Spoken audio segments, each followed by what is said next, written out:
버스터미널과 같은 시외 대중교통 시설은 시내로의 접근성이 중요합니다. 시경계 지역에 너무 가까워서 한 지역만을 제외하고 대부분 지역에서 접근하기가 어렵다면 곤란하겠죠. 한 터미널은 2000년대부터 그런 문제점을 안고 있었는데 한 교통노선 개통 예정에 따라 상황이 조금이라도 변할 소지가 생겼습니다.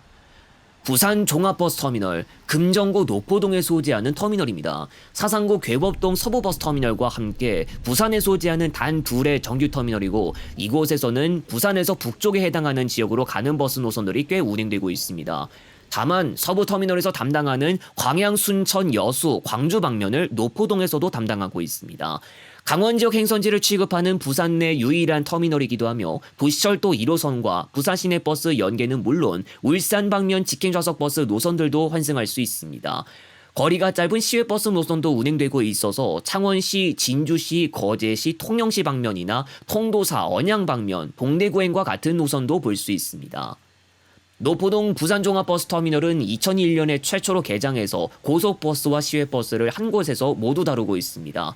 노포동 터미널이 들어서기 전에는 명륜동 시외버스터미널과 미남교차로 인근 고속버스터미널로 서로 분산되어 있었습니다.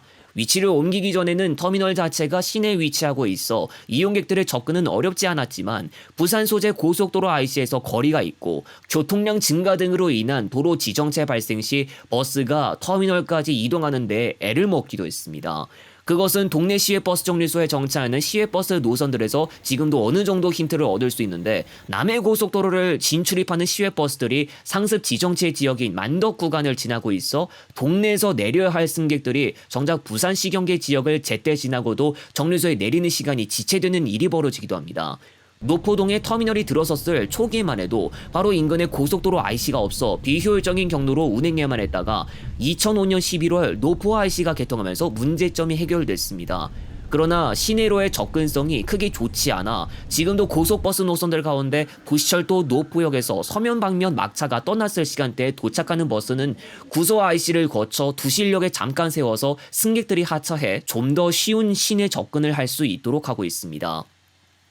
부산 종합버스터미널은 서울 방면 등 고속버스 노선을 많이 취급하는 정규 터미널임에도 불구하고 여전히 다른 시설과 접근성에서 비교되고 있습니다.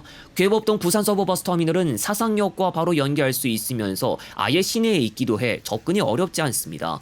다만 부산종합버스터미널에서 다루는 행선지가 부산 서부버스터미널에선 없기도 해 괴법동에서 이용할 수 없는 경우도 있고, 사용 중인 부지가 좁아 이미 포화 상태 다다른 점도 문제됩니다. 철도 시설과도 비교되고 있는데 경부 고속선 열차가 많이 운행되는 부산역은 기장군이나 해운대구와 같은 곳에서는 거리가 멀어서 어렵겠지만 역 자체가 철양동에 소재하고 자갈치 시장, 광복동이나 남포동이 근처에 있는 데다 서면까지의 거리도 가깝다는 특징이 있습니다. 중앙선 경유 원주 청량리 방면이나 강릉 방면 KTX 이음이 출발하는 부전역이나 경부 기존선 구포역도 접근은 어렵지 않습니다.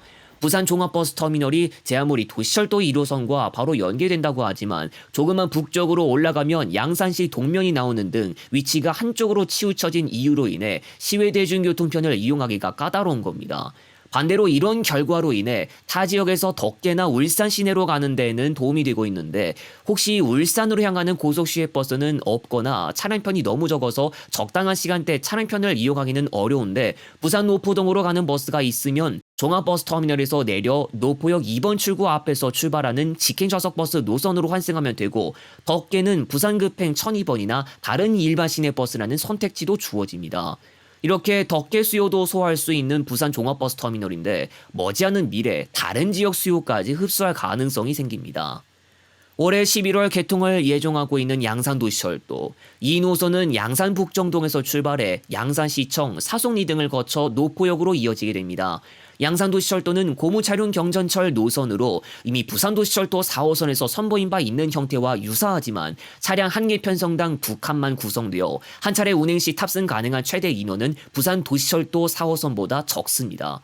거기에 우리나라 경전철 역사상 시도된 적 없는 본선 선로 한 개만 구성되는 형태로 상하행 열차 교행은 선로 2개가 설치된 곳에서만 가능한 데다 먼저 특정 지점에 도착한 열차는 반대편 열차가 도착할 때까지 대기해야 하고, 부산도시철도 4호선만큼 원활한 열차 운행을 할 수 있을지에 대한 의문은 남아 있습니다. 어쨌든 양산도시철도 개통을 통해 얻을 수 있을 것으로 예상되는 건 무엇일까? 먼저 노포동에서 꽤 가까운 사송리에서 도시철도 덕에 터미널까지의 이동이 좀 더 쉬워집니다. 사송리 일대에서는 양산 시내로 있는 시내버스들이 있고 그 가운데서는 양산 시외버스 터미널로 가는 곳도 있습니다. 노포동 터미널로 있는 곳도 현재 시내버스가 운행되지만 동면 우체국을 거쳐야 하는 관계로 양산도시철도보다는 돌아가는 선형을 보여주고 있으며 노선 자체가 하루 운행 횟수는 굉장히 적습니다. 부산 방면 다른 일반 시내버스도 있지만 그나마도 터미널에서 떨어진 노포 삼거리나 범어사역에 정차하고 있습니다. 양산 시내의 경우도 마찬가지며 여기에서는 부산 금정구청이나 명륜동으로 있는 직행 좌석 버스도 운행되고 있습니다. 상대적으로 시내버스를 타고 양산 시외버스 터미널로 가기엔 용이했던 편이지만 부산 종합버스 터미널은 번거롭거나 어려운 편이었습니다. 양산도시철도의 개통은 사송리뿐만 아니라 북정동 부산종합버스터미널 간을 바로 이동할 수 있는 것과도 마찬가지가 됩니다. 양산시외버스터미널에서는 취급되지 않으나 부산종합버스터미널에서는 취급되는 고속시외버스의 행선지가 있다면 도시철도로 노포동까지 가서 환승하는 방법을 이용할 수 있습니다. 강원도 방면 버스도 없는 데다 그 흔한 광주광역시나 인천 행선지조차 양산시외버스터미널에선 취급되지 않는 걸 생각하면 충분히 가능성은 있어 보입니다. 그마저도 북정동까지는 유효하고 양산도시철도와는 거리가 있는 석계와 같은 지역은 노포동 터미널을 이용하러 가기엔 거리 때문에 접근성은 떨어집니다. 양산도시철도의 개통은 역으로 양산시외버스터미널의 추가 수요 감소로 이어질 가능성까지 감히 배제할 수 없습니다. 예전부터 양산시외버스터미널은 규모가 작고 양산시외버스터미널에서 취급되는 행선지는 노포동 터미널에서도 맡고 있는 경우가 있었던 데다 행선지별로 비교했을 때 양산시외버스터미널에서 이용할 수 있는 시간대 폭이 너무 한정적인 경우도 볼 수 있습니다. 호남 지역의 순천이나 전주, 익산, 군산 방면 버스도 동대구행도 서울 방면 버스도 노포동 터미널에 비하면 운행 횟수가 적은 걸 볼 수 있고 주말이 되었어도 좌석을 채우기가 힘들다는 청주행이나 대전 복합행도 설득력이 떨어지고 있습니다. 그 외에 다른 행선지도 상대적으로 노포동에 비해 배차 간격이 넓은 것도 볼 수 있습니다. 오히려 노포동에서는 차량편이 많은 이유로 인해 굳이 양산시외버스터미널에서 이용하지 않아도 도시철도 연계 때문에 불편은 상쇄되고 그만큼 이동 수요가 옮겨갈 가능성도 감안하지 않을 수 없습니다. 경기도 오산과 수원, 안산까지 운행하는 차량편은 김해 경유로 인해서 노포동에서 바로 오산으로 올라가는 차량편에 비하면 경로가 비효율적이고 수요 시간은 더 길기 때문에 최단 시간에 이동해야 하는 입장에서는 충분히 설명되지 못합니다. 울산까지 가는 시외버스도 노포역에서 광역버스로 바로 환승하는 방법을 쓰면서 지출되는 금액을 아낄 수도 있기 때문에 쉽지 않아 보입니다. 과거에 운행됐다가 중단된 노선의 재개통도 설득력이 떨어지게 됐습니다. 인천공항 양산 노선은 코로나가 한창인 시절 운행이 중단되고 지금까지도 재개 움직임은 없었는데 11월 이후부터 양산도시철도를 타고 노포역 부산종합버스터미널로 가서 시외버스를 타면 되기 때문에 일말의 가능성조차 희박합니다.